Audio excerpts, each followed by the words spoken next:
Alright, good morning everybody. कैसे हो आप सब? आई होप आप बढ़िया हो, मस्त हो, चंगे हो और पढ़ाई करे जा रहे हो। मैम आप वापस आ चुकी हो। ऑफ कोर्स आपकी प्यारी नवनी भारतीय आपके लिए आ चुकी है। एंड आज जो मैं टॉपिक लाई हूं ना बेटा, आज मैं डायरेक्टर्स चैप्टर लेके आई हूं। कह रहे मैम ये तो एग्जाम के हिसाब से बहुत इंपॉर्टेंट है। एग्जैक्टली मैम, इसमें तो बहुत सवाल आते हैं। एग्जैक्टली मैम, हमें तो इसमें कुछ आता भी नहीं है। एग्जैक्टली तो मैं किस दिन काम आने वाली हूं? आज हम टॉपिक स्टार्ट करने वाले हैं डायरेक्टर्स का, after having a full flesh discussion on general meeting. आज का टॉपिक बहुत ध्यान से सुनिएगा, बहुत प्यार से मैं आपके लिए ये लेके आई हूं। आपने कहा मैम ठीक है, बताओ जी। डायरेक्टर सबसे पहले तो आप बात समझिएगा, हमें बिगनिंग से ही चाहिए, ठीक है। मैं आपको बिल्कुल बेसिक्स में लेके जा रही हूँ डायरेक्टर्स के लिए, बिकॉज आपको ये पता होना चाहिए हर कंपनी, चाहे प्राइवेट, चाहे पब्लिक, चाहे ओपीसी, चाहे स्मॉल, चाहे गवर्नमेंट, सबको बिगनिंग से ही दो कैटेगरी के लोग चाहिए, that is share holders and directors. आपने कहा मैम ठीक है। Also because company separate management के कॉन्सेप्ट पे काम करती है, तो देयरफॉर ऑब्वियस है कि सेपरेट मैनेजमेंट में डायरेक्टर्स वो लोग हैं जो स्पेशल नॉलेज रखते हैं, जिनको ये मुकाम हासिल होता है कंपनी मैनेज करने के लिए। करेक्ट है? आपने कहा यस मैम। तो अब डायरेक्टर्स तो डे वन से ही चाहिए। तो मिनिमम डायरेक्टर्स जो होते हैं आपके, वो ओपीसी में है 1, प्राइवेट में है 2 और पब्लिक में है 3, राइट। तो ये डायरेक्टर्स आप डे वन से, जब से एमओए एओए बनाओगे, तब से इनके नाम होंगे, इनके काम होंगे, इनकी लायबिलिटीज होंगी, ठीक। एंड डायरेक्टर्स तो चाहिए आखिर तक। आपने कहा मैम इसमें आप क्या क्या पढ़ाओगी? मैं टाइप्स ऑफ डायरेक्टर्स पढ़ाऊंगी, मैं आपको अपॉइंटमेंट ऑफ डायरेक्टर पढ़ाऊंगी, मैं आपको removal resignation of the director समझाऊंगी, डायरेक्टर को वेकेशन करना, उसकी अपनी पोजीशन वेकेट करना, डिस्क्वालिफिकेशंस बताऊंगी। एंड लास्ट की तरफ जाते जाते हम कुछ मिसलेनियस टॉपिक्स पर डायरेक्टर्स को कंप्लीट करेंगे। एक इंपॉर्टेंट बात अब मेरी बहुत ध्यान से सुनिएगा, वेरी वेरी इंपॉर्टेंट। आपका डायरेक्टर जो है, जैसे कोई कंपनी, एक सेकेंड,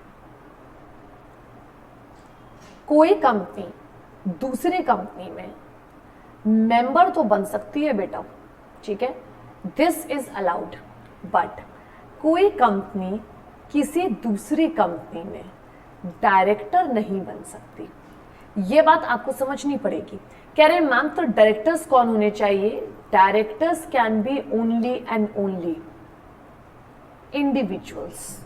कोई एलएलपी, कोई पार्टनरशिप फर्म, कोई कंपनी कभी भी डायरेक्टर्स नहीं बन सकती है। ये बहुत इंपॉर्टेंट बात है। देखो पहले क्वेश्चन में लेके आई हूं आपके लिए फॉर्मेट में, XYZ limited a company registered under companies act appointed mister X and mister Y as directors, ठीक है। Now XY Limited conducts the board meeting and decides to appoint MNO LLP। हैं MNO LLP को director बनाएंगे? पगलाए हो क्या? तो इस case में कहीं ना कहीं you can not do so. और एक इंपॉर्टेंट बात, आपका डायरेक्टर्स का जो टॉपिक स्टार्ट होता है वो है सेक्शन 149 से। 149 is like the base section, क्योंकि पिछले चैप्टर में 148 पे हमने बात खत्म करी थी। कॉस्ट ऑडिटर का वो सेक्शन था, इंपॉर्टेंट नहीं था, बट हमने खत्म इस बात पे करी थी, ठीक है। 139 से 148 स्टैट्यूटरी ऑडिटर वगैरह और कॉस्ट ऑडिटर रहे। एंड 149 ऑनवर्ड जो सीरीज स्टार्ट होती है, this goes to up to almost 205 KMP के टॉपिक्स के संग कंप्लीट करते हैं हम इसको। सो मेन सेक्शन जो है आपका, कई सारे टॉपिक्स 149 में आते हैं। So an individual can be only director. ये आज का आपका पहला तोहफा है समझने के लिए। इस चैप्टर को मिस मत कर दीजिएगा, वरना एग्जाम में सब कुछ मैस हो जाएगा, ठीक है। नेक्स्ट देखिएगा, XY Limited, a company registered under Companies Act 2013, appointed Mr. X and Y as directors, ठीक है। Now Mr. X wants to transfer his office to Mrs. A। वो अपना ऑफिस ट्रांसफर करके जाना चाहते हैं। भैया शेयर्स ट्रांसफर होते हैं, ठीक है। दैट मीन्स ये अगेन एक डिफरेंस आया।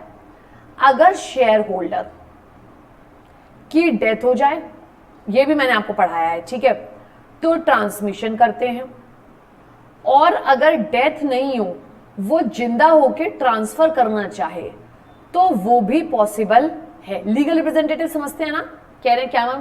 अरे यार लीगल रिप्रेजेंटेटिव अगर डेथ का केस हो, कह रहे हैं अच्छा मैम, और ट्रांसफरिंग के केस में नया शेयर होल्डर आ जाएगा, ये पॉसिबल है। बट डायरेक्टर अपना ऑफिस किसी और डायरेक्टर को दे दे, ये पॉसिबल नहीं है, ठीक है, दिस इज नॉट अलाउड। आप कहेंगे मैम ठीक है, ये मैं आगे कराऊंगी आपको section 166 that is duties of the director, ठीक। आपने कहा ठीक है मैम। सो पहला हमारा टेक अवे क्या हुआ पिछले इसमें, can an individual be a director, only an individual can be a director. Second takeaway क्या हुआ कि आपका डायरेक्टर अपनी पोजीशन, अपनी पोस्ट, अपना ऑफिस किसी को ऐसे ट्रांसफर नहीं कर सकता है, ठीक है, क्लियर है। आपने कहा मैम बिल्कुल सॉर्टेड है। अब एक अगली बहुत important requirement that is of डिन। यार डायरेक्टर्स को ना डिन चाहिए, इसका सेक्शन आप लिख लीजिए चाहे तो, सेक्शन 153, ठीक। अब हम 149 सीक्वेंस के आगे बात करेंगे, 149 पे अभी आगे आती हूं। सो आपका 2013 एक्ट से, इनफैक्ट उससे पहले से भी डिन मैंडेटरी हो चुका है, राइट। कोई भी पर्सन अगर नया डायरेक्टर बनना चाहता है तो उसके पास डिन होना चाहिए। मान लीजिए जब ये एक्ट एप्लीकेबल हुआ, जब ये रिक्वायरमेंट्स आई और किसी के पास जैसे लेट्स से एग्जाम्पशन था कि डिन नहीं चाहिए डायरेक्टर को, अब सबको डिन चाहिए। और अगर डिन नहीं है तो हो सकता है सेंट्रल गवर्नमेंट कोई और स्पेसिफिक नंबर अलाउ कर दे, जैसे जिन। कह रहे हैं जिन मैम, अरे जिन मतलब ग्लोबल आइडेंटिफिकेशन नंबर भी अलाउड है, यानी जो डायरेक्टर्स बाहर फॉरेन में रजिस्टर्ड हैं उनके पास डिन नहीं होता, उनके पास जिन होता है, तो वो इंडिया में एक्सेप्टेबल है, ठीक है। एक और मस्त बात बताती हूँ, एलएलपी में डेजिग्नेटेड पार्टनर का जो कॉन्सेप्ट होता है उसका जो डीपिन है that is also equal to डिन। देखो ये दिया हुआ है पॉइंट, डिन includes designated partnership identification number. दोनों में से अगर एक चीज है तो कोई फर्क नहीं पड़ता, आपको दोनों नहीं लेने, ना डिन और डिपिन अलग अलग नहीं लेने, एक से काम बन जाएगा। तो आपने कहा मैम आपने एक बात बताई थी, हाँ जी। अब देखो अब थोड़ा पुराने टॉपिक से रेफरेंस आ रहा है ना। स्पाइस प्लस में हम तीन दिन अप्लाई कर सकते हैं, ठीक है, जो इनकॉर्पोरेशन का फॉर्म है। अगर आप 3 डायरेक्टर से ज्यादा अपॉइंट करना चाहते हो एक साथ, तो आपको एक सेपरेट फॉर्म भरना पड़ेगा उन एक्स्ट्रा डायरेक्टर्स के लिए, वरना 3 दिन तो आपको स्पाइस प्लस में ही अवेलेबल करा दिए जाएंगे। कह रहे हैं मैम ठीक है। एंड दिन एक ही पर्सन को एक ही मिलता है, 2 दिन अगर मिल गए हैं आपको गलती से तो आपको एक वापस करना पड़ेगा, वो वाला जो कहीं पर भी यूज नहीं करा गया है, ठीक है, वो आप इमीडिएटली सरेंडर करेंगे अगर 2 दिन गलती से अलॉट हो गए हैं। जैसे पैन 1 आधार 1 वैसे ही आपके पास दिन भी 1, ठीक है। और मैम अगर मान लो एक डायरेक्टर हाँ दूसरी कंपनी में डायरेक्टर बन गया, ठीक है भैया, तो मैम उसको क्या फिर नया दिन लेना पड़ेगा? यार आपके पास एक दिन आ गया ना तो बस उतना काफी है, आप उसी दिन को चलाते रहो हमेशा जब आप डायरेक्टर वगैरह रहना चाहते हो।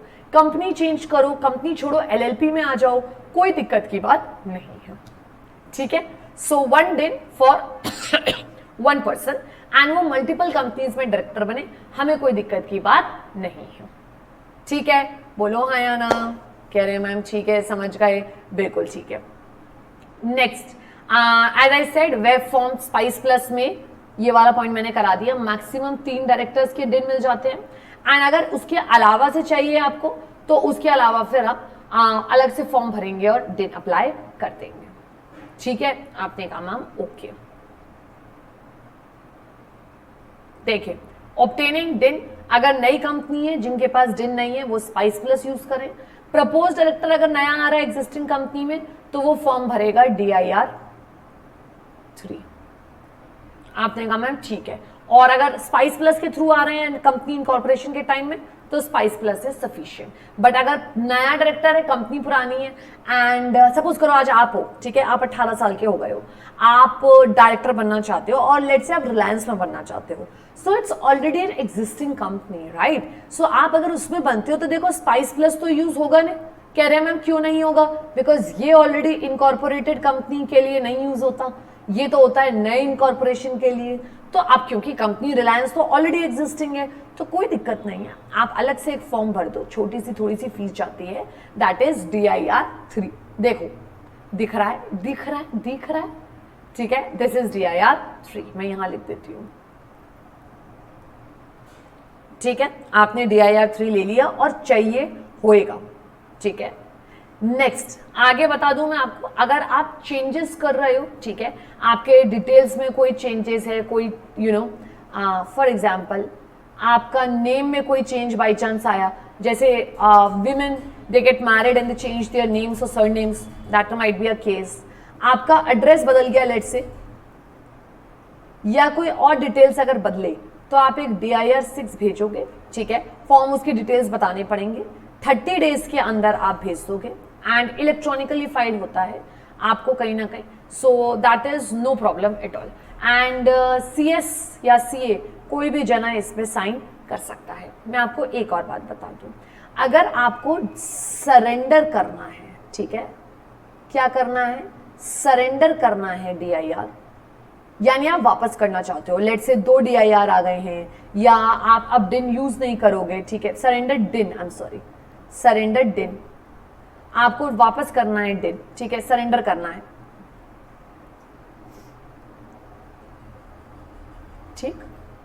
एंड या फिर डेथ वगैरह टाइप की कोई चीज हो गई है, या डुप्लीकेट इश्यू हो गए हैं, तो आपको जो फॉर्म भरना है दैट इज DIR 5, ठीक। याद रखना है, मुझे बोलो जल्दी से, याद रखना है, कह रहे हैं हाँ मैम याद रखना है। DEATH 5 लेटर हैं, 5वां फॉर्म। चेंजेस CHANGE, देखिए चेंज, इसका है फॉर्म नंबर DIR 6, तो ऐसे आप याद रख सकते हो, change CHANGE that's DIR 6 and death DIR 5, ठीक है। इस केस में of course legal representatives file करते हैं, ऑफ कोर्स, ठीक है, क्लियर है। आते हैं मैम, ठीक है, बिल्कुल ठीक है। ये आ गया, देखें, कैंसिलेशन, सरेंडर और डीएक्टिवेशन ऑफ DIN। अगर DIN आपका कैसा हो गया है बेटा, डुप्लीकेट 2 बार इश्यू हो गए हो, सेकंड आपने फ्रॉडलेंटली लिया था या रॉन्गफुल मैनर में लिया था, ठीक, डेथ हो गई है उस इंडिविजुअल की, तो वापस करना है, सरेंडर करना है, लूनेटिक हो गया है, इंसॉल्वेंट हो गया है, तो एक्चुअली फिर डायरेक्टर ही नहीं रहोगे ना आप इन सब केसेस में। तो ये 3 पॉइंट्स तो आपके हो गए दिल टूटने वाले, ठीक है, दिल टूटना लिख दो, डेथ, इंसॉल्वेंसी एंड लुनेसी, ठीक है, डुप्लीकेट इश्यू हो गए हैं या आपने फ्रॉड किया है, so that kind of thing. Next, अगर आपको ऑलरेडी ये हो चुका है, तो form number DIR 5 as I said, surrender के केस में आप वापस कर दोगे एंड सब वेरिफिकेशन के बाद आपका DIN कैंसिल हो जाएगा। So death, fraud and of course duplicate वगैरह इश्यू की बात है, दिल DF, ठीक है, सॉर्टेड, ग्रेट ग्रेट, मस्त। अब देखिए क्वेश्चन आ गया आपके पास, Mister Amit has obtained 2 DINs inadvertently and both DINs got used in 2 different appointments of the as director. Now it came to his knowledge he wants to surrender his second DIN and merge his both appointments in single DIN. Can he do so? No, he cannot. उसने दोनों DIN use कर लिए हैं, तो अब तो उसको directorship वगैरह छोड़नी पड़ेगी, उसके दोनों ही DIN कैंसिल होंगे, दोनों ही सरेंडर होंगे, क्योंकि अनयूज्ड DIN सरेंडर करके वो ये काम कर सकता था, परंतु अब ये काम नहीं हो सकता। इसमें आप लिख सकते हैं he is punishable, of course, second he will have to get both DINs cancelled, ठीक है, and both directorships will also get cancelled.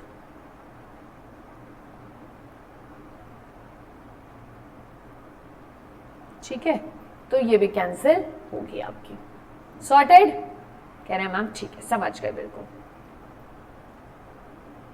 Right. एक अब ये नई चीज आई है that's called as KYC। Of course KYC का मतलब आपको पता है, नो योर क्लाइंट कह लो, नो योर कस्टमर कह लो, एंड ये मैंडेटरी हो चुका है आज की डेट में DIR 3 KYC वेब का चेक इन कराना, यानी जो भी बंदा डायरेक्टर बनता है उसको कहीं ना कहीं ये KYC आपका कंप्लीट करना ही करना है। देखिए, CG और RD रीजनल डायरेक्टर और any other authorised person by CG और RD shall deactivate the DIN he deactivate हो जाएगा of an individual if he does not intimate his details in form DIR 3 KYC 3 और web services आप कह लो DIR 3 KYC web within stipulated time, and deactivated DIN सिर्फ तभी reactivate होगा only after DIR3 KYC is filed along with the late fees. इसके संग काफी जबरदस्त लेट फीस एप्लीकेबल हो जाती है। सो अब आपको एक KYC भी कराना है। सपोज करो आप डायरेक्टर बन गए, आपने डिन भी ले लिया, that's all okay. This is a separate thing, you have to मतलब ये प्रैक्टिकली मैं आपको बता दूं, हमें बहुत फेस करना पड़ता है। अगर कोई डायरेक्टर का KYC फाइल नहीं हुआ है तो उसका एनुअल फाइलिंग जो होती है ना कंपनी की, उसमें भी दिक्कत आती है, उसके डिन ब्लॉक हो जाते हैं, डीएक्टिवेटेड हो जाते हैं। सो और डिन के बिना आप कहीं साइन कर नहीं सकते। So you have to make sure that आपका KYC वगैरह डायरेक्टर्स का कंप्लीट हो। ठीक है, ये नया है and this is even important for your MCQ purpose. मतलब ये अच्छा खासा क्वेश्चन बन सकता है आपका। ठीक है, आपने कहा मैम ठीक है। सो दिस KYC थिंग समझ के चलिएगा जरूर से, राइट।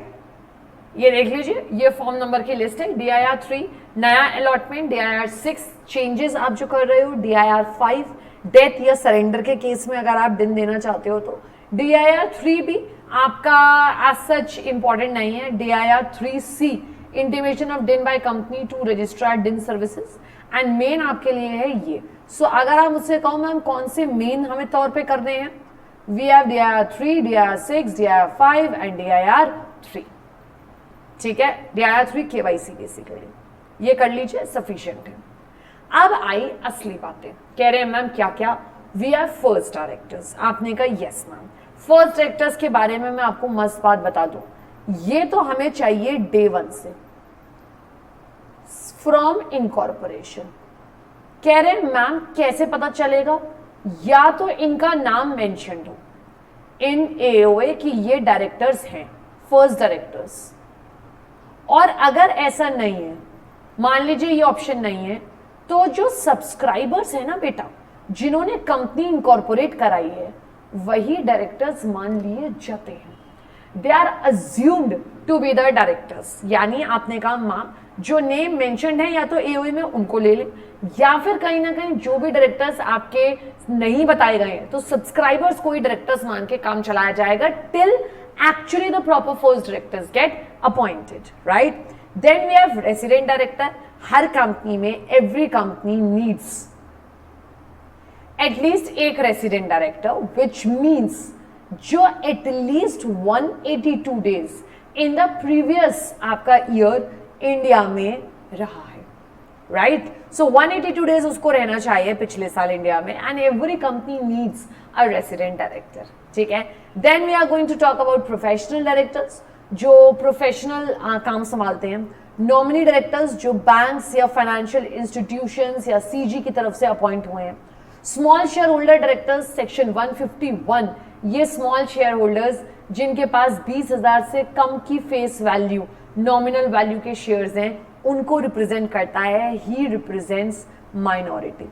इसके अलावा बड़े सारे टाइप के और डायरेक्टर्स हैं। एडिशनल डायरेक्टर, एक्स्ट्रा डायरेक्टर्स हैं, ऑल्टरनेट डायरेक्टर्स एक डायरेक्टर की जगह पे है। Then we also have a very very important concept that is independent director and we have women director. So mainly ये टाइप के डायरेक्टर्स एग्जिस्ट करते हैं जिनको हम डिटेल में पढ़ने वाले हैं इस चैप्टर में। ठीक है, कह रहे हैं मैम स्टार्ट करो, बिल्कुल हमें देर मत कराओ, हमारे को इंतजार मत कराओ। फर्स्ट डायरेक्टर आपके सामने आ गया है, वो जिनका नाम कहीं ना कहीं आपका AOA में है।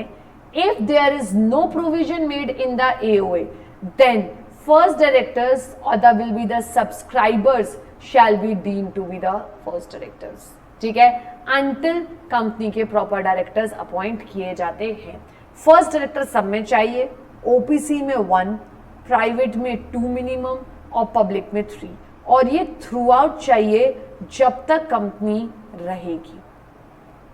लोग बदलते रहेंगे परंतु ये रिक्वायरमेंट कभी खत्म नहीं होने वाली है, राइट? सो ये बात हो गई, आपने कहा मैम ठीक है।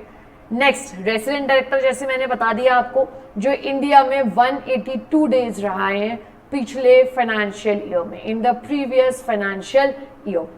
एंड अगर आपकी कंपनी इनकॉर्पोरेट बीच में हुई है तो प्रोपोर्शनेटली ले लेंगे। कह रहे हैं मैम मतलब for example, if first example, ठीक है, अगर कंपनी इनकॉर्पोरेट हुई है ठीक है, ऑन 1 अप्रैल 23, ठीक है। तो हम इस केस में प्रीवियस फाइनेंशियल ईयर लेंगे 22-23, आपने कहा यस मैम, और उस प्रीवियस फाइनेंशियल ईयर में डायरेक्टर का हम डेट्स चेक करेंगे 182 डेज, पिछले साल में इंडिया में कितने दिन रहा, ठीक है। बाहर अगर चला गया तो वो दिन एक्सक्लूड हो जाएंगे।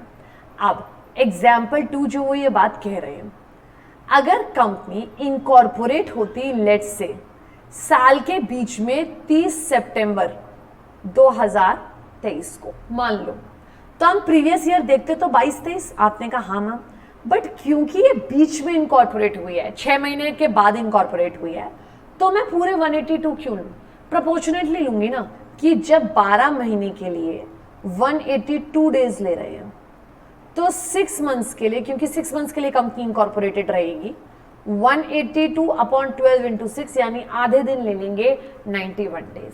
कह रहे मैम अगर 3 महीने के लिए इनकॉर्पोरेटेड होती तो अकॉर्डिंगली 3 महीने के लिए ले लेते। So you have to calculate that. आपको हर समय 182 डेज रेजिडेंट के नहीं चाहिए, रेजिडेंट डायरेक्टर के। आपको फर्स्ट ईयर में अगर कंपनी बीच में इनकॉर्पोरेट हुई है तो आप आगे पीछे ये डेज कर सकते हो, प्रोपोर्शनेटली ले लिया जाएगा उस केस में, ठीक है। सॉर्टेड, आपने कहा मैम बिल्कुल ठीक है, एमसीक्यू के हिसाब से ये इंपॉर्टेंट है। अब आई असली बात, one of my favourite topics, it belongs to proviso of section 149। आपने कहा अच्छा मैम विमेन डायरेक्टर मैंडेटरी है आज की डेट में, 1 in case of listed companies, ठीक है। सेकंड, पब्लिक कंपनीज जिनका पेड अप या तो 100 करोड़ या उससे ज्यादा है या टर्नओवर 300 करोड़ से ज्यादा है। अब देखना यहां तक की जो बात मैंने कराई ना बेटा, 2 पॉइंट्स, ये कंपनी लॉ के पॉइंट्स, ठीक है। इसके बाद की जो बात आएगी वो आएगी आपकी सेबी की, ठीक है। तो उसकी बात नहीं कर रही मैं आपसे। आपने कहा मैम ठीक है, बिल्कुल ठीक है। तो आपने कहा लिस्टेड कंपनीज के लिए मैंडेटरी है और पब्लिक कंपनीज जिनका पेड अप 100 करोड़ से ज्यादा या टर्नओवर 300 करोड़ से ज्यादा है, तो the figures are listed 100 crore and 300 crore, ठीक है। तो एक विमेन डायरेक्टर, 1 विमेन डायरेक्टर चाहिए। This is to promote women empowerment. But SEBI की गाइडलाइंस कुछ और भी कहती हैं साथ में। सेबी कहता है कि अगर आपकी टॉप 500 कंपनीज 1 अप्रैल 19 को और टॉप 1000 कंपनीज, इस बात को मान लें 1 अप्रैल 20 से, यानी अब 1000 कंपनीज पे ये बात एप्लीकेबल हो गई है कि जो फर्स्ट टॉप कंपनीज हैं सेबी के हिसाब से as per market capitalisation. Market capitalisation का मतलब होता है, बताती हूं रुको, number of shares into market value, ठीक है, दैट इज मार्केट कैपिटलाइजेशन। उसके अमाउंट के हिसाब से जो टॉप 1000 कंपनीज हैं, ठीक है, उनको सिर्फ एक विमेन डायरेक्टर नहीं चाहिए, उनको चाहिए 1 इंडिपेंडेंट विमेन डायरेक्टर। कह रहे मैम इंडिपेंडेंट डायरेक्टर मतलब मैं आगे कराऊंगी, जिसका कंपनी से कोई प्रकार का लेना देना नहीं हो, वो हमें चाहिए ही चाहिए from 1 April 20 in only top 1000 companies. तो कंपनी लॉ तो ये कह के रह गया कि यार एक विमेन डायरेक्टर चाहिए हमें, कि लिस्टेड कंपनीज में और पब्लिक कंपनीज में 100 करोड़ 300 करोड़ के फिगर। बट अगर आपकी कंपनीज टॉप 1000 है लिस्टेड में, तो सेबी की गाइडलाइन आ जाती है और SEBI is above company law and it says for those 1000 companies you just don't need 1 women director. That particular women director should be an independent women director after 1 April 20. So ये कुछ provision इस type के आ सकते हैं बीच बीच में। This is by SEBI guidelines, ठीक है।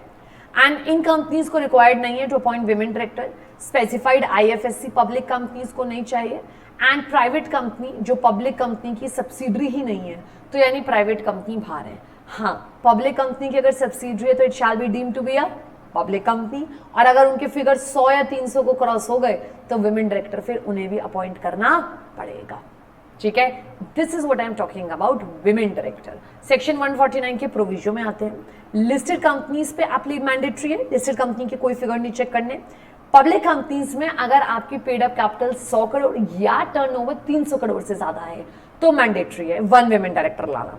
सेबी ने कहा है जो इंडिया में टॉप 1000 कंपनीज होंगी listed companies as per market capitalisation, they need to have 1 women independent director के रूप में। स्पेसिफाइड आईएफएससी कंपनीज इससे बाहर हैं, एंड ऑफ कोर्स जो प्राइवेट कंपनीज हैं जो पब्लिक कंपनी की सब्सिडरी नहीं है उनके ऊपर विमेन डायरेक्टर का कॉन्सेप्ट एप्लीकेबल नहीं है। दिस वाज सेक्शन 149 का provision, right. And now I am moving to the directors elected by small shareholder, section 151, and they are also known as small shareholder director only. ये basically बेटा सबसे important बात है, minor share holders, minority में जो है ना उनको रिप्रेजेंट करने आया है ताकि उनकी भी सुनी जाए, उनकी भी बात मानी जाए, उनकी भी चले, ऑब्वियस बात है, इसलिए स्मॉल शेयर होल्डर डायरेक्टर का कॉन्सेप्ट लगता है। आपने कहा मैम तो फिर बताओ स्मॉल शेयर होल्डर्स के बारे में। देख लीजिए 151 सेक्शन कहता है कि एक डायरेक्टर कौन सी कंपनीज में कंपलसरी है, लिस्टेड में। अगर मैंडेटरी अगर मैं बात करूं सिर्फ लिस्टेड में है, कोई optional small share holder director रखना चाहे रख सकता है। लिस्टेड कंपनी में भी दो ऑप्शंस अवेलेबल हैं, चाहे तो वहां पे प्रोविजंस अवेलेबल हो, और अगर नहीं है तो स्मॉल शेयर होल्डर नॉर्मली खुद ही सिलेक्ट करते हैं उस पर्सन को, ठीक है। एंड पेड अप वैल्यू से फर्क नहीं पड़ता, हमें तो फेस वैल्यू देखनी है कि किसी स्मॉल शेयर होल्डर ने कितनी लगाई है, एंड दैट शुड बी ₹20,000। आपका स्मॉल शेयर होल्डर इक्विटी का भी हो सकता है और प्रेफरेंस का भी, ये इंपॉर्टेंट बात है, ठीक है। चाहे मैम मिला के भी हो सकता है, एग्जैक्टली मिला के भी हो सकता है, उसमें कोई दिक्कत नहीं है। देखें इलेक्शंस कैसे होंगे, इलेक्शन कैसे सिलेक्ट कैसे करेंगे इस पर्सन को लिस्टेड कंपनी में। Upon a notice of at least, not less than का मतलब हो गया एटलीस्ट 1000 स्मॉल शेयर होल्डर, या तो 1000 स्मॉल शेयर होल्डर मिलके, या 1/10 of the small share holder which ever is lower. या तो 1000 स्मॉल शेयर होल्डर आ जाए, और स्मॉल बेटा ये बात ध्यान रखना, जब स्मॉल में से कोई डायरेक्टर बन रहा है तो जो इलेक्शन करने वाले लोग होंगे वो भी स्मॉल शेयर होल्डर ही होंगे। सो 1000 और 1/10 विच एवर इज लोअर, वो लोग जाके अपनी तरफ से पर्सन सिलेक्ट कर सकते हैं, ठीक है। हो सकता है वॉलंटरी सिलेक्ट करा जा रहा हो by any listed company, that is also okay, उस केस में स्मॉल शेयर होल्डर्स को इन्वॉल्व नहीं करते। बट अगर स्मॉल शेयर होल्डर आ गए हैं 1000 या 1/10 और आपको करना पड़ेगा तो फिर करना ही करना है, कोई ऑप्शन ही अवेलेबल नहीं है। Like you need to appoint a small share holder director, कितने लोगों की रिक्वेस्ट पे, 1000 और 1/10, राइट। इस चीज का प्रॉपर नोटिस जाएगा बेटा, एंड जिस कैंडिडेट को हम पर्सन को खड़ा करना चाहते हैं इलेक्शन में, उसका रिटन कंसेंट 14 डेज पहले एटलीस्ट कंपनी के पास सबमिट कर दिया जाएगा। उसके सारी details, name, address, telephone number, email ID, वो कंपनी में क्या शेयर्स होल्ड करता है नहीं करता है, वो सारे डिटेल्स आप दे दोगे कायदे से, ठीक है। अगर नहीं होल्ड करता है तो कोई दिक्कत ही नहीं है, राइट। तो हमने क्या क्या बातें करी स्मॉल शेयर होल्डर डायरेक्टर के बारे में, मैं इसको हटा देती हूँ, ठीक है। मेन बात में बात करती हूँ, देखना। हमने कहा फर्स्ट लिस्टेड कंपनीज को ये काम करना है, ठीक है। सेकंड कितने लोग आ सकते हैं इसके लिए, 1/10 और 1000 शेयर होल्डर्स, ठीक है। देन कितने स्मॉल शेयर होल्डर डायरेक्टर का मतलब क्या हुआ, स्मॉल शेयर होल्डर्स का मतलब क्या हुआ। नेक्स्ट ₹20,000 फेस वैल्यू की बात आ गई, एंड इनको 14 डेज पहले मीटिंग के इंफॉर्मेशन देनी है जिसमें सारे डिटेल्स उस स्मॉल शेयर होल्डर डायरेक्टर के जाएंगे, ठीक है। आपने कहा मैम सॉर्टेड है, बिल्कुल समझ में आ गई है बात हमारी ये इलेक्शंस वाली, है ना। Next small share holder director अपने डिटेल्स देगा, ऑफकोर्स डिन देगा, कहेगा कि मैं डिस्क्वालिफाइड नहीं हूं, एंड अपनी ऑफकोर्स कंसेंट देगा। So we need DIN, we need no disqualification, and कहेगा कि हाँ सब कुछ एलिजिबल हूं, ठीक है। Small share holder director independent director के बराबर होता है, ठीक है, is equals to independent director, right. So अगर वो एलिजिबल है तो तभी वो माना जाएगा वैसे, एंड इंडिपेंडेंट डायरेक्टर होना चाहिए। Next small share holder director appoint होता है for a maximum period of बेटा 3 कॉन्जिक्यूटिव ईयर्स, एंड अगर उससे पहले जल्दी चला जाए या ऊपर बुला लिया जाए जैसे भी, तो फिर बस खत्म माना जाता है पीरियड उसका, फिर वो री अपॉइंट नहीं होता। He is neither liable to be retire by rotation, उसका रोटेशन रिटायरमेंट में नंबर नहीं आता एंड वो रीअपॉइंट भी नहीं होता है। इंडिपेंडेंट डायरेक्टर एक बार रीअपॉइंट हो सकता है, स्मॉल शेयर होल्डर डायरेक्टर नहीं। ठीक है, नेक्स्ट ग्राउंड्स ऑफ डिस्क्वालिफिकेशन की मैं अगर बात करूं, सेम जैसे बाकी डायरेक्टर्स का डिस्क्वालिफिकेशन है 164 सेक्शन में, वैसे ही इसका भी रहेगा आपका।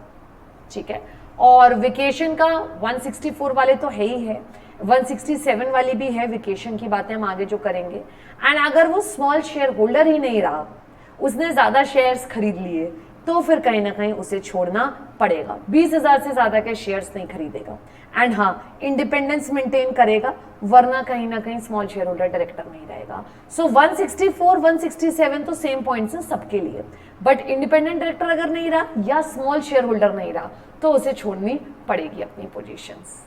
ठीक है, क्लियर है मेरे ख्याल से? Okay. Number of small share holder directorship एक बार में 2 कंपनीज में मैक्सिमम होल्ड कर सकता है वो ये, एंड दोनों जो कंपनीज हैं वो कॉम्पिटिटिव बिजनेस में नहीं होनी चाहिए, यानी maximum in how many companies can he be a small share holder director, that is 2 companies में। ठीक है, एंड कूलिंग पीरियड कितना सर्व करेगा वो, अगर एक बार रिटायर हो गया, चला गया हमारे यहाँ सर्व करके for a period of 3 years, तो यानी वो सर्व कैसे करेगा, 3 इयर्स काम करके फिर 3 इयर्स चला जाएगा। ठीक है, समझ में आता है बच्चों मेरे बात? कह रहे हैं मैम ठीक है। सो 3 years work, 3 years cooling period, फिर आ सकता है फिर 3 इयर्स के लिए, फिर 3 इयर्स का cooling period and so on and fourth काम करेगा। और एक बार में कितनी स्मॉल शेयर होल्डर की directorships? 2, right? So this is what we said, small share holders listed companies में इलेक्ट कर सकते हैं। So listed company suo motu भी कर सकती है, और नहीं तो 1000 या 110 दोनों में से जो भी कम नंबर है अगर उन्होंने रिक्वेस्ट करी है तो उनके हिसाब से बंदा आएगा। 14 दिन पहले नोटिस आएगा, ये बंदा खुद स्मॉल शेयर होल्डर डायरेक्टर बनने के लिए या तो स्मॉल शेयर होल्डर हो या कोई शेयर्स ना होल्ड करता हो, इंडिपेंडेंट डायरेक्टर की कैटेगरी में आना चाहिए ये बंदा। एक बार में 3 साल के लिए अपॉइंट होगा, अगर पहले निकाल दिया गया तो उसका टर्म कंप्लीट माना जाएगा। उसके बाद 3 साल का कूलिंग पीरियड सर्व करना मैंडेटरी है, उसको खुद कहीं ना कहीं कंसेंट देनी है, डिस्क्वालिफाइड नहीं है ये बताना होगा, और डिन नंबर वगैरह ऑफ कोर्स बताने वाला है। Disqualifications under section 164, vacation under section 167, या वो स्मॉल शेयर होल्डर ही नहीं रहा या फिर कहीं ना कहीं इंडिपेंडेंट डायरेक्टर नहीं रहा, तो उसको वेकेट करना पड़ेगा, बीच में ही छोड़ना पड़ेगा। ठीक है, क्लियर है मेरे बच्चों? कह रहे मैम बिल्कुल सॉर्टेड है। अब आई असली बात इंडिपेंडेंट डायरेक्टर की। कह रहे हैं मैम इंडिपेंडेंट डायरेक्टर का section very very important section मेरे बच्चों, it is 149। 149 is independent director as well as proviso में विमेन डायरेक्टर आते हैं। 151 सेक्शन में आपका अभी अभी हमने पढ़ा स्मॉल शेयर होल्डर डायरेक्टर आते हैं। ठीक है, 152 में अपॉइंटमेंट वगैरह की बातें हैं, एंड 153 में हमने करा डिन आता है। आपने कहा मैम ठीक है, अब सुनना इंडिपेंडेंट डायरेक्टर्स किन कंपनीज को चाहिए। So now we have categories, right? Listed public companies अगर हैं आपकी, जो लिस्टेड वाली कंपनीज हैं, उनको चाहिए 1/3 ऑफ द टोटल डायरेक्टर्स। ठीक है, तो फ्रैक्शन को तो हम राउंड ऑफ कर देंगे ऊपर, तो यानी मान लो अगर 12 है, लेट से 12 है, तो 1/3 इसका हो गया, 4 डायरेक्टर्स आपको इंडिपेंडेंट चाहिए। बट ऐसा सब में नहीं है। पब्लिक कंपनीज जिनका पेड अप कैपिटल 10 करोड़ या टर्नओवर 100 करोड़ या आउटस्टैंडिंग लोन 50 करोड़ ज्यादा है, यानी लिमिट है 10, 100, 50 की, अगर ऐसा है तो इनको 2 इंडिपेंडेंट डायरेक्टर से काम चल जाएगा। सो लिस्टेड कंपनी में इट्स 1/3, वाइल पब्लिक कंपनीज में you need to check the figures 10, 100, 50। अगर ये लिमिट्स ही नहीं क्रॉस हुए तीनों तो इंडिपेंडेंट डायरेक्टर चाहिए ही नहीं, बट अगर ये लिमिट्स क्रॉस हो रही हैं यू नीड इंडिपेंडेंट डायरेक्टर्स, और वो फिक्स्ड है, वो कितने चाहिए, कम से कम 2। आप ज्यादा रखना चाहो तो उसमें तो कोई दिक्कत की बात नहीं है। This is a very very important slide.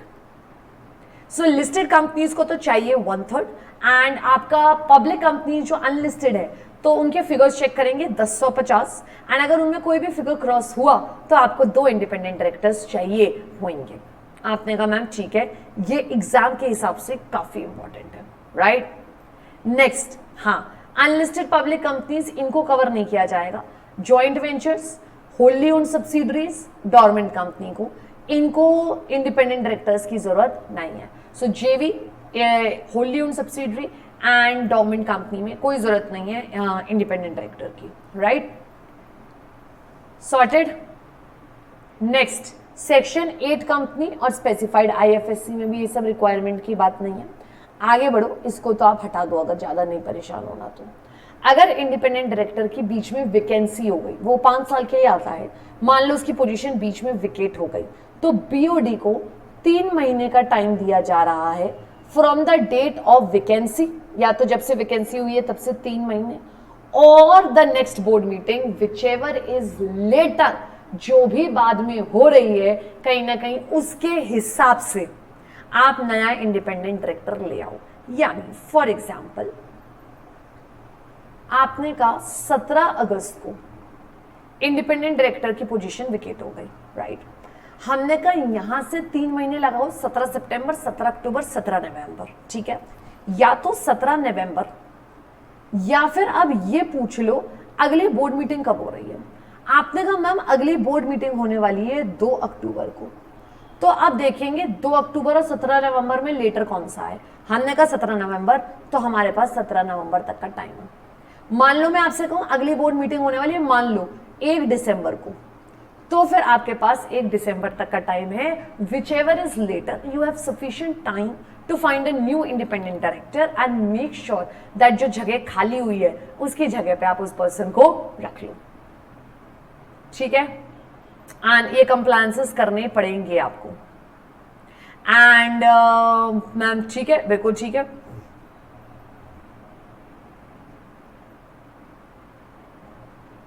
ये देख लीजिए, एज पर कंपनीज एक्ट हमने बात कर ली. लिस्टेड कंपनीज में 1/3 of the total directors, unlisted में 10, 100, 50 की लिमिट हम जब चेक करते हैं यहाँ पे ये आएगा. ठीक है, तो एटलीस्ट 2 डायरेक्टर्स चाहिए. अब सेबी के आप देखना एलओडीआर रेगुलेशंस अलग हैं और इनको आप अलग से ही पढ़ना. ठीक है, हमने कहा वहां सेबी में, और ये इंपॉर्टेंट है, अगर जो चेयरपर्सन है, ठीक है, वो रेगुलर नॉन एग्जीक्यूटिव डायरेक्टर नहीं है. Right, he is not regular non executive director, तो एटलीस्ट 1/3 ऑफ द बीओडी चाहिए. आपने कहा मैम ठीक है. Right, everybody okay. And chairperson regular NED नहीं है.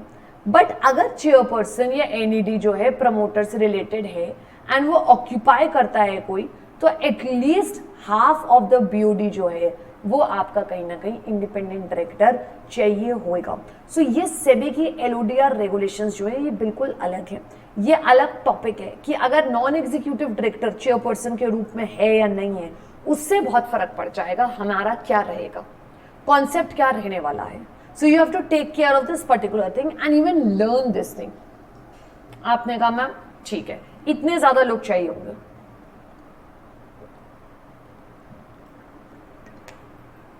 इंडिपेंडेंट डायरेक्टर के रूप में. ठीक है, we are sorted with this.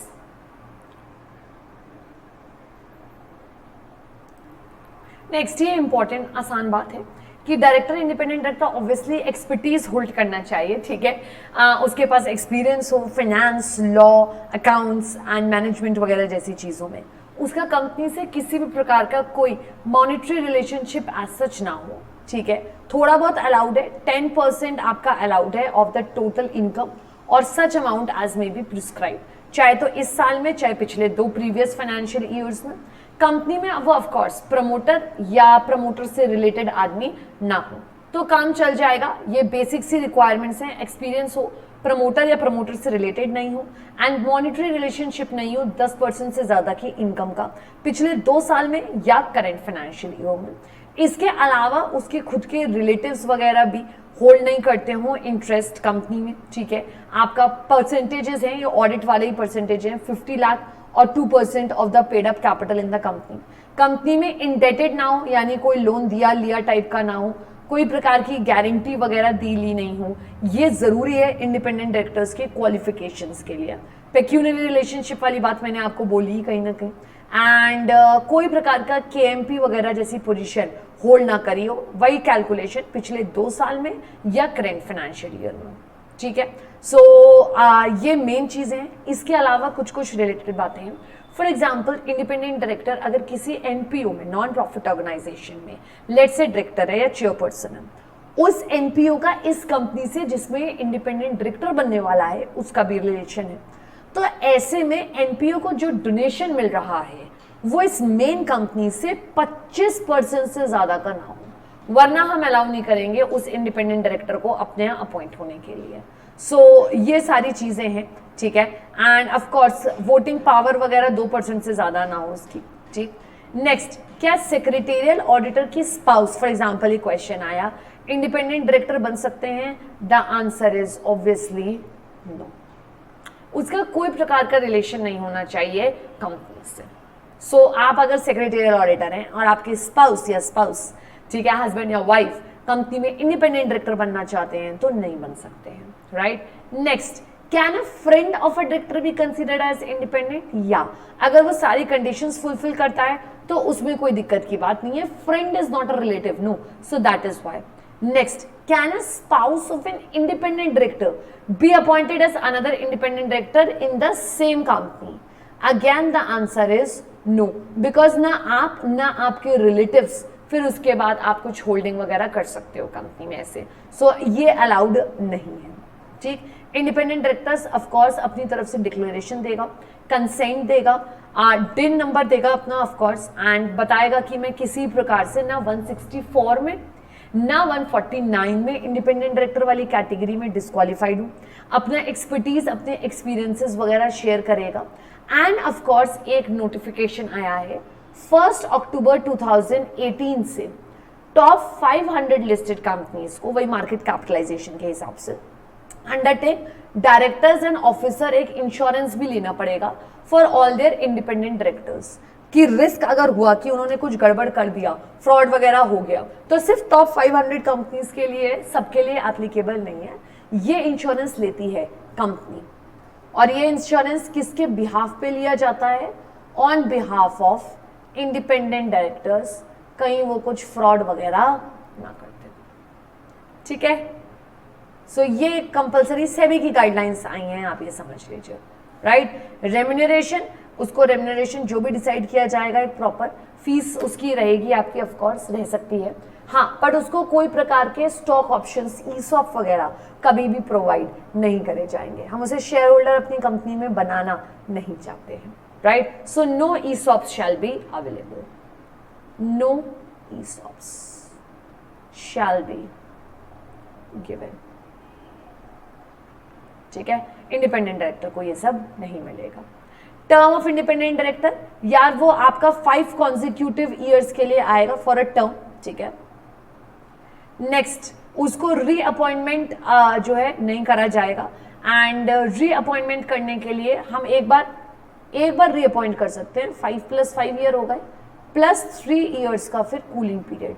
Cooling period वही हो गया स्मॉल शेयर होल्डर डायरेक्टर वाला, राइट। सो 5 ईयर्स का एक टर्म, फिर 5 ईयर्स का एक और टर्म रीअपॉइंटमेंट का, और 3 ईयर्स का कूलिंग पीरियड। मान लो उसे बिफोर 5 ईयर्स किसी वजह से निकाला गया, या लेट से वो अपॉइंट ही लेस पीरियड के लिए हुआ था, अपॉइंटेड फॉर लेस पीरियड, ठीक है, लेस देन 5 ईयर्स, उस केस में कहीं ना कहीं आपका इंडिपेंडेंट डायरेक्टर का टर्म कंप्लीट माना जाएगा, एंड उसे प्रॉपर 3 ईयर्स का कूलिंग पीरियड सर्व करना पड़ेगा, right. So total term like हो गया 10 ईयर्स टाइप का, ठीक।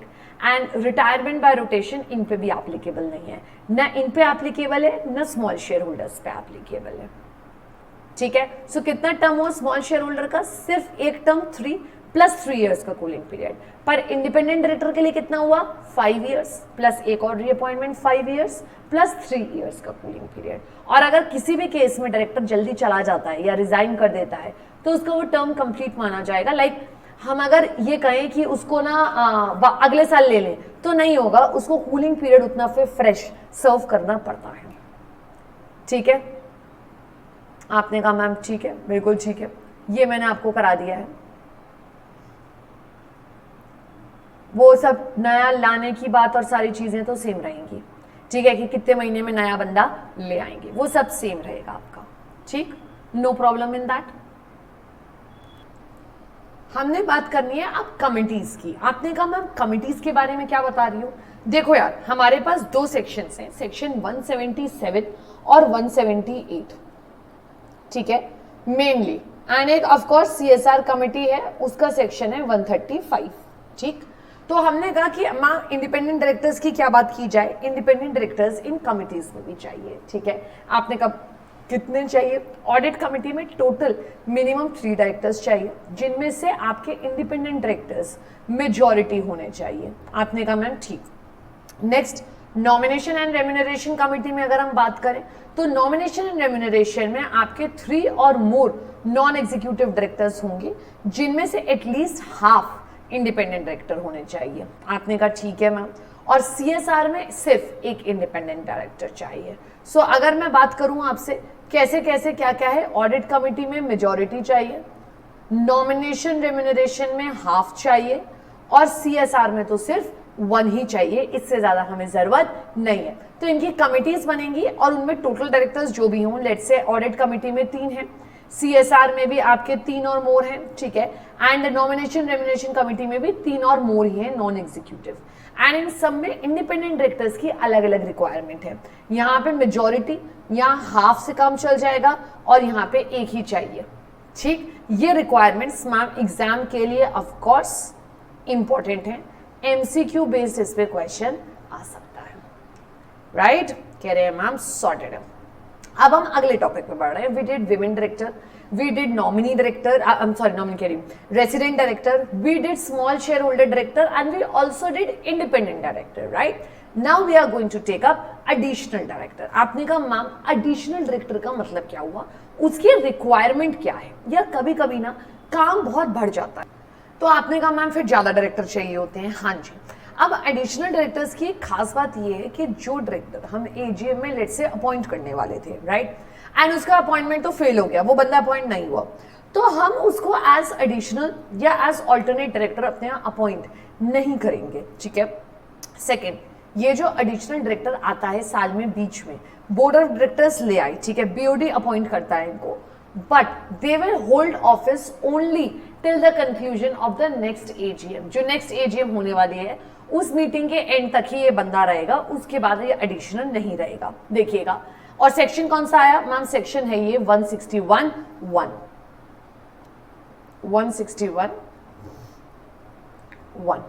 ठीक है। आपने कहा मैम क्या हुआ? एओए अगर चाहे may confer on the BOD the power to appoint any person other than a person who was failed to be appointed as director. जो डायरेक्टर ही नहीं बन पाया है एजीएम में, उसको हम एडिशनल क्यों बनाएंगे? यानी वो फेल हो चुका है कहीं ना कहीं अपॉइंटमेंट से, राइट। तो हमने कहा इसके अलावा किसी को भी एडिशनल डायरेक्टर बना सकते हैं, जो पोजीशन कब तक होल्ड करेगा? Till the conclusion of the next AGM जो होने वाली है, या फिर लास्ट डेट जब एजीएम हो जानी चाहिए थे, विच एवर इज अर्लियर, ठीक है। एंड एडिशनल डायरेक्टर अगर आपका एजीएम नहीं करी आपने, तो जो लास्ट डेट होनी चाहिए थी उस दिन विकेट करेगा। उसका जो अपॉइंटमेंट होगा will be through DIR 12 proper तरीके से, एंड ऑफ कोर्स वो अपनी कंसेंट वगैरह देगा, डिस्क्वालिफाइड नहीं होना चाहिए, वो सारी बातें रहेंगी, ठीक है। ये है एडिशनल। अब आया ऑल्टरनेट डायरेक्टर। ऑल्टरनेट डायरेक्टर का भी सेक्शन 161 है, पर ये आता है सबसेक्शन 2 में, वो आता है 1 में। ऑल्टरनेट समझना क्या है? ऑल्टरनेट के लिए बहुत इंपॉर्टेंट बात है कि जो एग्जिस्टिंग डायरेक्टर है ना बेटा, जो बंदा अभी कंपनी में डायरेक्टर है, राइट, वो बंदा फॉरेन चला गया है, यानी फॉरेन जाना मैंडेटरी है। इंडिया में होगा तो वो मैनेज कर लेगा, फॉरेन गया है, एंड मिनिमम कितने टाइम के लिए गया है मैं आपको बता दूं, मिनिमम 3 मंथ्स के लिए गया है। तो उसकी जगह हम कोई अल्टरनेट पर्सन लेके आ गए हैं एज डायरेक्टर। एक बार में एक पर्सन 2 कंपनीज में अल्टरनेट डायरेक्टरशिप्स होल्ड कर सकता है, एक कंपनी में तो एक ही होल्ड करेगा, ऑब्वियस बात है। एंड वो कब तक होल्ड करेगा अपनी position? Either till original director returns to India. India में कहीं पर भी आ जाए, इंडिया का पोर्ट टच कर ले, इंडिया का एयरपोर्ट टच कर ले, भले ही सिटी में ना आए, भले ही कंपनी में ना आए, पर अगर इंडिया आ गया है तो ऑल्टरनेट डायरेक्टर का टाइम खत्म। और या फिर original director has vacated the office, अगर ओरिजिनल डायरेक्टर हटा दिया गया है या उसकी पोजीशन विकेट हो गई है या वो मर गया है तो ऑल्टरनेट डायरेक्टर ऑटोमेटिकली हट जाएगा। सो या तो ऑल्टरनेट डायरेक्टर का जो ओरिजिनल बंदा है वो वापस आ जाए इंडिया, या उस ओरिजिनल बंदे को कुछ हो जाए तो ओरिजिनल डायरेक्टर आपका मान लीजिए चला गया सेकेंड केस में, ऑल्टरनेट भी जाएगा, ऑल्टरनेट कंटिन्यू नहीं करेगा। अब मान लो ओरिजिनल डायरेक्टर का रीअपॉइंटमेंट हो गया तो ओरिजिनल का ही रीअपॉइंटमेंट माना जाएगा, ऑल्टरनेट का रीअपॉइंटमेंट नहीं माना जाएगा। ऑल्टरनेट क्या है? He is just a substitute for the original director, right? So additional is extra, alternate is जो मेन डायरेक्टर है उसकी जगह कोई रिप्लेसमेंट है थोड़े समय के लिए, क्योंकि वो फॉरेन गया है। और कितने समय के लिए गया है बेटा? 3 महीने के लिए, ठीक है। ऑफ कोर्स बीओडी अपॉइंट करेगी, एओए उसको ऑथराइज करे, ठीक है। बीओडी ऑथराइज होनी चाहिए बाय द एओए। देखिए, या जनरल मीटिंग में आप अपॉइंट कर सकते हो, उसको कोई दिक्कत नहीं है। वो मिनिमम तब होगा जब इंडिया से कोई मेन डायरेक्टर 3 महीने से चला गया है, 3 महीने के लिए। And the person to be appointed as alternate director shall be the person other than the person holding any alternate directorship in the same company. अलग बंदा होना चाहिए, सेम कंपनी में तो अलग अलग डायरेक्टर्स होंगे। अगर इंडिपेंडेंट डायरेक्टर का कोई ऑल्टरनेट आया है तो वो भी इंडिपेंडेंट होना चाहिए, प्लस इंडिपेंडेंट डायरेक्टर जैसी ही सारी कंडीशंस फुलफिल करेगा, ठीक है। मेथड ऑफ अपॉइंटमेंट मैंने आपको बता ही दिया है कहीं ना कहीं। And followed by that term not exceeding the term which is permissible to original director, and alternate director shall not hold office original director को जितना टाइम है। एंड अगर इस केस में ओरिजिनल की डेथ या वेकेशन हो गई है पोजीशन की तो ऑल्टरनेट डायरेक्टर भी इमीडिएटली निकाल दिया जाएगा, या फिर जब भी वो इंडिया रिटर्न कर जाए तो ऑल्टरनेट डायरेक्टर छोड़ेगा। This is what I said to you, ठीक है, यही लिखा हुआ है आपका। And automatic reappointment applies to original director, alternate director reappointment नहीं होगा, ठीक है। एक इंपॉर्टेंट सेबी का नोटिफिकेशन आ रखा है, ये देखिएगा, 1 अक्टूबर 18 से ये एप्लीकेबल है। No person shall be appointed or continue as an alternate director for independent director in a listed companies। यानी अगर अनलिस्टेड कंपनी है तो alternate director for independent director allowed है, बट अगर लिस्टेड कंपनी है तो no alternate director is allowed for independent director, ठीक है। एंड ऑल्टरनेट डायरेक्टरशिप्स वगैरह भी काउंट की जाएगी सेक्शन 165 में, जब टोटल डायरेक्टरशिप्स काउंट करी जाएंगी बंदे की, तो मैक्सिमम 20 अलाउड होती हैं ऐसे करके। सो उसमें ऑल्टरनेट डायरेक्टरशिप अगर आप होल्ड करते हो तो वो काउंट होगा, राइट। सो यहाँ टाइप्स ऑफ डायरेक्टर्स का टॉपिक हमारा कंप्लीट हो जाता है। We did various kinds of directors, आप देखिए है कि नहीं है, ठीक है। We did independent director 149, women director proviso 149, small shareholder director 151, nominee director appointed by banks, financial institutions, resident director आपका under 149 itself कहीं ना कहीं, additional director and alternate director under section 161. Now we are going to talk about a director appointed in terms of casual vacancy. Casual vacancy का मतलब है कोई director दिल टूटने पे आपका चला गया है, डेथ, इंसॉल्वेंसी, लुनेसी टाइप की चीज हो गई है, उसकी जगह नया डायरेक्टर लाया जा सकता है जो पोजीशन होल्ड करेगा कहीं ना कहीं टिल जो पर्सन की जगह पे आया है उसका टाइम पीरियड था। मान लो 5 इयर्स ओरिजिनल डायरेक्टर का टाइम था, एंड आफ्टर 2 इयर्स या 2.5 इयर्स ही डाइड, ठीक है। तो उसकी जगह कैजुअल वैकेंसी जो फिल करने आया है he will continue for remaining 2.5 years. वो रिमेनिंग 2.5 साल के लिए कंटिन्यू करने वाला है। आपने कहा मैम ठीक है, बिल्कुल ठीक है, और बीओडी अपॉइंट कर लेगा, ऐसी कोई दिक्कत की बात नहीं है। बाद में शेयर होल्डर्स उसे अप्रूव कर देंगे जनरल मीटिंग में, ठीक है। ये मैंने आपको कराई दिया है कहीं ना कहीं, ठीक है। डायरेक्टर्स, जो फर्स्ट डायरेक्टर आएंगे वो सब्सक्राइबर वाली बात हुई। जनरल मीटिंग में नॉर्मली सब डायरेक्टर्स अपॉइंट होते ही हैं, रीअपॉइंटमेंट वगैरह होता है। बीओडी करना चाहे तो एडिशनल डायरेक्टर्स को, कैजुअल वैकेंसी वाली चीज को और अल्टरनेट डायरेक्टर को अपॉइंट करता है। स्मॉल शेयर होल्डर्स का सेक्शन 151 हो ही गया, एंड ट्रिब्यूनल तो कर ही सकता है, ठीक है। नॉमिनी डायरेक्टर्स, प्रोफेशनल डायरेक्टर्स आते हैं। नेक्स्ट, अब ये टॉपिक्स अलग है, इनका ना टाइप्स ऑफ डायरेक्टर्स या किसी चीज से लेना नहीं है। Appointment of directors to be voted individually, हर डायरेक्टर का अलग सेपरेट रेजोल्यूशन पास किया जाएगा। फर्स्ट, अगर गलती से आपने 2 या 2 से ज्यादा डायरेक्टर्स का रेजोल्यूशन साथ पास कर दिया, it shall be considered as void, no matter किसी ने कुछ कहा है या नहीं। लॉ कहता है सेक्शन 162 में कि भाई साहब वो बंदा, आपके दोनों ही बंदे या 2 से ज्यादा बंदे जो एक रेजोल्यूशन में अपॉइंट हो गए हैं, उनको वैलिड नहीं माना जाएगा। Now there is a catch here, करा जा सकता है ये काम अगर आपने 100% रेजोल्यूशन पास कर लिया है बिफोर पासिंग दिस। लोगों से कह दिया है कि हम ऐसा कर रहे हैं और उसके लिए 100% लोग अग्री कर गए हैं, तो ये काम अलाउड है, अदरवाइज ये काम अलाउड नहीं। हाँ, गवर्नमेंट कंपनी, प्राइवेट कंपनी वगैरह पे ये सेक्शन ही एप्लीकेबल नहीं है, ये प्रोविजंस एप्लीकेबल नहीं है। देखिएगा मेरे संग, a single resolution shell not be moved for the appointment of 2 or more persons as directors of the company unless a proposal to move such motion has been first agreed in at the meeting without any vote being cast against it। अगर सब लोग agree कर दें तो आप ये काम कर लेना, अदरवाइज तो वॉइड माना जाएगा, चाहे कोई कुछ कहे या ना कहे। बड़े provisions government company, private companies, IFSC public companies पर एप्लीकेबल नहीं होता है। आपने कहा मैम जी, बिल्कुल समझ में आ गई ये बात। हम फर्स्ट डायरेक्टर्स की बात मैंने आपको बताई थी कि आपके सब्सक्राइबर टू मेमोरेंडम माने जा सकते हैं अगर कोई प्रोविजन नहीं किया गया। So first is named in the AOA, second is subscribers shall be deemed to be the directors, and OPC में या तो अलग से बंदा है या वही मेंबर जो एक सिंगल आया है उसे हम डायरेक्टर मान लेंगे। Next, there is a very separate system, section 163।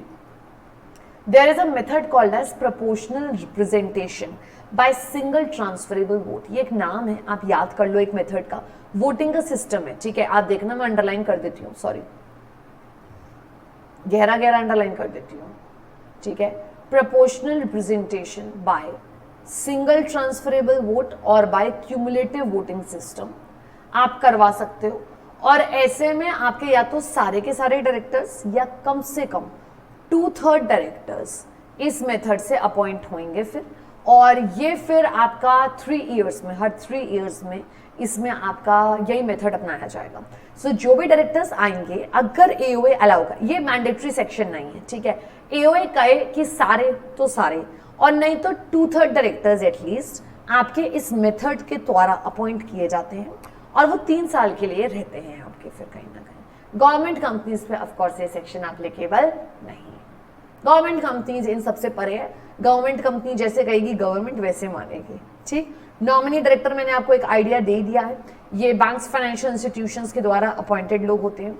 ये ना तो रिटायर बाय रोटेशन होते हैं, आपको ना इन्हें आज सच कुछ काउंट करना है, ये सेपरेट है टोटली। इनका मेक श्योर करना है कि बैंक वगैरह ने जो लोन दिया है वो वापस कंपनी कर पाएगी या नहीं कर पाएगी, and they are not considered as independent directors. ये इंडिपेंडेंट ऑफ कोर्स नहीं है क्योंकि ये किसी बैंक, फाइनेंशियल इंस्टीट्यूशन के बिहाफ पे आए हैं, तो ना ये इंडिपेंडेंट है, ना ये रिटायरमेंट बाय रोटेशन में गायब होंगे, ना कंपनी इन्हें निकाल सकती है। बैंक्स, फाइनेंशियल इंस्टीट्यूशन जितने समय के लिए इन्हें रखना चाहे उतने समय के लिए ये रहेंगे आपके कहीं ना कहीं, ठीक है। आपने कहा मैम सॉर्टेड है, कोई दिक्कत नहीं है, बिल्कुल पल्ले पड़ गई बात। आपने कहा मैम ठीक है। Now we have a topic which is called as retirement by rotation, right? So retirement by rotation हर साल AGM में at least 2/3 of the directors shall be liable to retire by rotation, and इनमें से 1/3 directors actually retire हो जाएंगे, ठीक है। They will retire actually, right. And जो भी नया डायरेक्टर आता है वो 30 डेज के अंदर DIR 2 भरेगा ही भरेगा। ये वाली बात भी सेक्शन 152 में दी हुई है, because section 152 is about appointment as well as retirement, right. So आना वाला भी और जाने वाला भी सेक्शन 152 में ही आता है। 2/3 ऑफ द टोटल डायरेक्टर्स आपके जो हैं shall be liable to retire, and कितने एक्चुअल में रिटायर होंगे उनमें से एक्चुअल में 1/3 आपके रिटायर हो जाएंगे। जो भी नियरेस्ट टू 1/3 नंबर होंगे वो रिटायर होंगे आपके। आपने कहा मैम अब मान लीजिए अगर हमें रिटायर करना है तो किस बेसिस पे करेंगे? जो अर्लीस्ट आया है, जो सबसे ज्यादा समय से पोजीशन होल्ड करे हुए है वो जाएगा। रीअपॉइंटमेंट ऑफ कोर्स पॉसिबल है, उसमें कोई दिक्कत नहीं है। मैम मान लीजिए सेम डे पे 2 आए हैं, 2 या 2 से ज्यादा डायरेक्टर्स आए थे, तो उनका और सबका नंबर नहीं आ रहा है रिटायर होने का, तो उनमें चिट सिस्टम या आपसी सहमति से आपस में डिस्कस करके वो लोग रिटायर हो सकते हैं कहीं ना कहीं। सो ये किया जाएगा आपका बाकायदा प्रॉपर तरीके से, एंड आप नया डायरेक्टर को रीअपॉइंट कर सकते हो अनलेस वो खुद से मना कर दे, वो डिस्क्वालिफाइड हो जाए, या शेयर होल्डर्स कह दें कि हमें ये बंदा नहीं चाहिए, हम इसकी जगह कोई और अपॉइंट करेंगे। नहीं तो डायरेक्टर्स नॉर्मली रीअपॉइंट हो जाते हैं, राइट। सो देख लीजिए एट दैट मीटिंग उसको रेजोल्यूशन पास किया गया और लॉस्ट हो गया। उसने रिटर्न में दे दिया है मुझे कंटिन्यू नहीं करना, उसने कहीं ना कहीं अनविलिंगनेस दिखाई है, वो डिस्क्वालिफाइड हो गया है, या फिर कोई प्रकार का किसी ने कहा है कि हम किसी और बंदे को अपॉइंट करेंगे, आपके संग कंटिन्यू नहीं करना चाहते हैं। So 4 cases where director shall not be reappointed, right. So या तो वो डिस्क्वालिफाइड है, विकेट कर रहा है और कह रहा है मुझे वापस मत लाओ, उसको उसके लिए रेजोल्यूशन पुट किया एंड वो लॉस्ट हो गया, या फिर कहीं ना कहीं मेंबर्स ने कह दिया है इस बंदे की जगह या इस बंदी की जगह हम किसी और को अपॉइंट करना चाहते हैं, इसके संग बाबा कंटिन्यू नहीं करना चाहते हैं। ठीक है, ओके बोलो ना, ओके ठीक है। Now there is another important section, section 160। It says कि अगर रिटायरिंग डायरेक्टर की जगह कोई और बंदा डायरेक्टरशिप में खड़ा होना चाहता है तो क्या वो हो सकता है? यस हो सकता है। कुछ नहीं है, उसे 14 दिन पहले एक नोटिस देना पड़ेगा कंपनी को, ठीक है, कि मैं खड़ा होना चाहता हूं। रिटन कंसेंट देगा, कहेगा कि मैं डिस्क्वालिफाइड नहीं हूं अंडर सेक्शन 164, एंड साथ में बेटा एक बहुत इंपॉर्टेंट चीज है, एज पर कंपनीज एक्ट 2013 वो 1 लाख रुपए की फीस भी जमा करेगा। तो हम फालतू के लोग नहीं चाहते जो डायरेक्टरशिप के लिए आ जाएं, वी रियली वांट जो जेन्युइनली डायरेक्टर बनना चाहता है वही आए, राइट। ये फीस उस केस में नहीं पे होगी जब इंडिपेंडेंट डायरेक्टर है या डायरेक्टर्स जो रिमेनिंग डायरेक्टर्स हैं वो खुद अपनी तरफ से बंदा लाए हैं या कोई इस प्रकार की चीज है, तब नहीं ये फीस होगी। बट अगर कोई खुद से कह रहा है, कंसेंट दे रहा है, कह रहा है कि नहीं भैया मेरे को अपॉइंट होना चाहता हूं मैं, तो वो 1 लाख की फीस लाएगा। अब इस 1 लाख की फीस में ट्विस्टेड बात सुनना, अगर वो जीत गया तो ये फीस रिफंड हो जाएगी, और हम तो कह रहे हैं अगर वो नहीं भी जीता ना और इसको सिर्फ और सिर्फ 25% टोटल वैलिड वोट्स भी मिल गए, 25% भी वैलिड वाले वोट्स, तो भी उसको 1 लाख वापस कर देंगे, भले ही तू हार गया परंतु हम तुझे वोट्स दे देंगे, हमने तो 1 लाख रुपए वापस कर देने हैं। दैट मीन्स क्योंकि मेजोरिटी से OR से डायरेक्टर अपॉइंट होते हैं, ठीक है, तो हमने कहा 51% वोट नहीं मिले पर तुझे कुछ नहीं उसके हाफ भी मिल गए ना, 1/2, 25%, 50 का हाफ कर लो, 1/2, तो आपने कहा उतने में भी 1 लाख रुपए वापस मिल जाएंगे। वैलिड वोट्स काउंट किए जाएंगे, ना कि जितने लोग मौजूद थे उनके वोट्स, ठीक है। आपने कहा मैम ठीक है, बढ़िया, यानी बाहर का कोई बंदा आना चाहे आ सकता है, 14 दिन का एक नोटिस देगा। अगर डायरेक्टर्स वगैरह खुद ला रहे हैं या कम्युनिटी लेके आ रही है उसको, तो ये सेक्शन एप्लीकेबल नहीं होगा एंड गवर्नमेंट कंपनी पे एप्लीकेबल नहीं है, ठीक है। 1 लाख रुपए वाली बात, right. Selection of independent director simple, एक प्रॉपर बैंक बनाया जाता है, ठीक है, जिसमें डेटा बैंक है ये बेसिकली सेंट्रल गवर्नमेंट के द्वारा एक बैंक, जिसमें इंडिपेंडेंट डायरेक्टर्स एग्जाम्स क्लियर करते हैं और इसमें उनका नाम आ जाता है एग्जाम क्लियर करके और उनको रख लिया जाता है डेटाबेस में। कंपनीज जब सिलेक्ट करती हैं तो उस डेटा बैंक में से ही निकालती हैं और फिर सिलेक्शन करते हैं, ठीक है। ओके सॉर्टेड, बोलो ना, जल्दी बोलो, तुम बताते नहीं हो मुझे, कह रहे हैं मैम बताते तो हैं। आपने कहा मैम ये क्या है? ये है डिस्क्वालिफिकेशंस, क्या चीजें हैं जिसकी वजह से कोई पर्सन डायरेक्टर नहीं बन सकता, and this is important. First, या तो वो लिनाटिक है यानी अनसाउंड माइंड है, ठीक है। सेकेंड, या तो वो अनडिस्चार्ज इंसॉल्वेंट है। अनडिस्चार्ज का मतलब है जो इंसॉल्वेंट डिक्लेयर्ड है और अभी भी उसका इंसॉल्वेंसी चल रहा है, या ही has applied to be adjudicated as insolvent, उसका ऑलरेडी एप्लीकेशन कोर्ट में जा चुका है और अभी एप्लीकेशन पेंडिंग है, बट जहां तक है ऐसा पर्सन इंसॉल्वेंट हो ही जाएगा, पता नहीं होगा या नहीं होगा, बट हम ऐसे को तो डायरेक्टर नहीं बनाना चाहते। सो फर्स्ट, ल्यूनाटिक है। सेकेंड, इंसॉल्वेंट है डिक्लेयर्ड। थर्ड, अप्लाई कर दिया है इंसॉल्वेंट होने के लिए और अभी एप्लीकेशन पेंडिंग चल रही है। नेक्स्ट, कोर्ट में कन्विक्टेड है बकायदा by the court for any offence, moral turpitude वगैरह को इन्वॉल्व करते हुए या अदरवाइज भी, एंड कम से कम मिनिमम 6 मंथ्स का एंड मैक्सिमम आपका जितना भी टाइम है, कोई दिक्कत नहीं है, उसको जेल मिली है और 5 साल कूलिंग पीरियड अभी सर्व नहीं किया है। कह रहे हैं मैम मतलब मान लो 7 महीने की जेल मिली, ठीक है, 7 महीने बाद उसके अगले दिन आप डायरेक्टर नहीं बन सकते। आपको 7 महीने की जेल पूरी करके अगले 5 साल का कूलिंग पीरियड सर्व करना पड़ेगा, तब जाके आप डायरेक्टरशिप के लिए फिर से एलिजिबल होंगे। कह रहे ओ माय गॉड मैम, कह रहे मैं मान लो 2 महीने की जेल हुई, देखो अगर लेस देन 6 मंथ्स है तो हम इतनी बड़ी बात नहीं मानते, आप जेल का टाइम पीरियड कंप्लीट करते ही आप डायरेक्टर बन जाओ, ठीक है। आपको अगर 6 महीने से ज्यादा की जेल हुई है तो आपको जितने भी महीने की या साल की हुई, 2 साल 3 साल की, तो हमने कहा वहां उस जेल से बाहर निकलने के बाद आप 5 साल का कूलिंग पीरियड सर्व करोगे। एंड एक और इंपॉर्टेंट बात, अगर आपको 7 साल की जेल हो गई है, बहुत बड़ा काम कर दिया है आपने, ठीक है, आपको 7 साल की अगर जेल हो गई है तो इस जिंदगी में भूल जाओ, आपको हम डायरेक्टर नहीं बनने देंगे। कह रहे मैम कभी तो किसी कंपनी में तो भूल जाओ, आप for ever and ever till you are alive you can not become director if you have been jail for 7 consecutive years.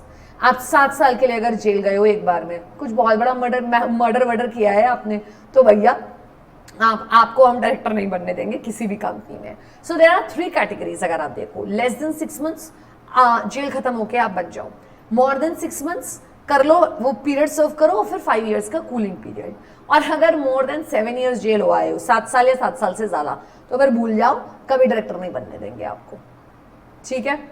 Next, court ने उसको डिस्क्वालीफाई कर दिया है किन्हीं वजहों से, या ट्रिब्यूनल ने कह दिया है कि आप डिस्क्वालीफाइड हो।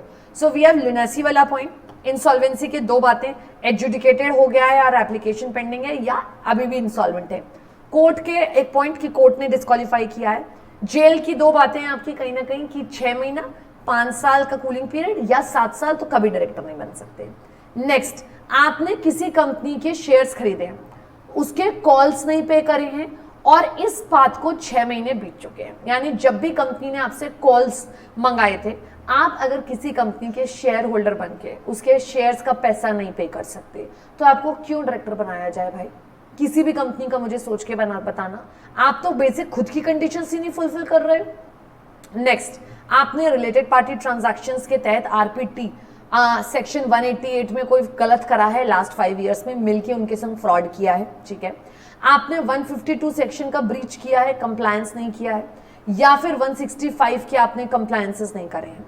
ये टोटल पॉइंट्स हैं आपके आई तक जिसमें डायरेक्टर्स की डिस्क्वालिफिकेशन है। अगली 2 बातें सुनना, जो ए और बी दिया है इसमें गलती कंपनी की है, ठीक है। किसकी गलती है? कंपनी की।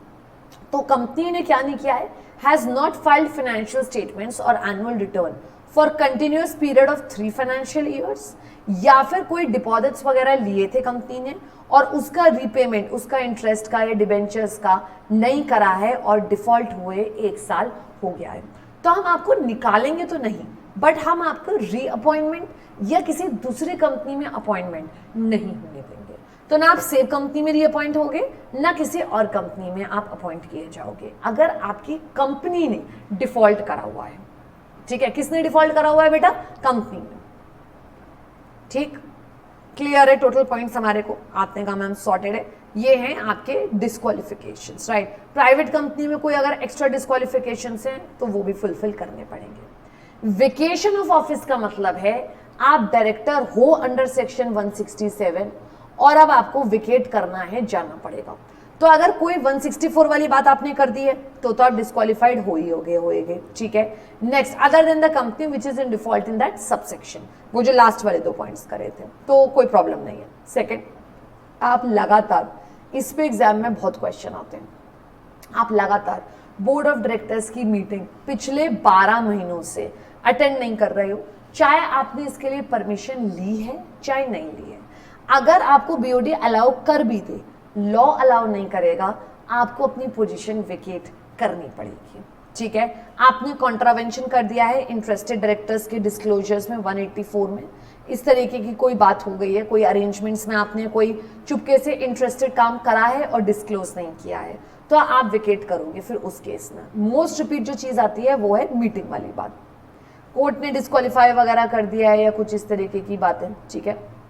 6 महीने की जेल हो गई है आपको, तो आपको इमीडिएट निकाल दिया जाएगा, ठीक। इस तरीके की बातें हैं आपकी।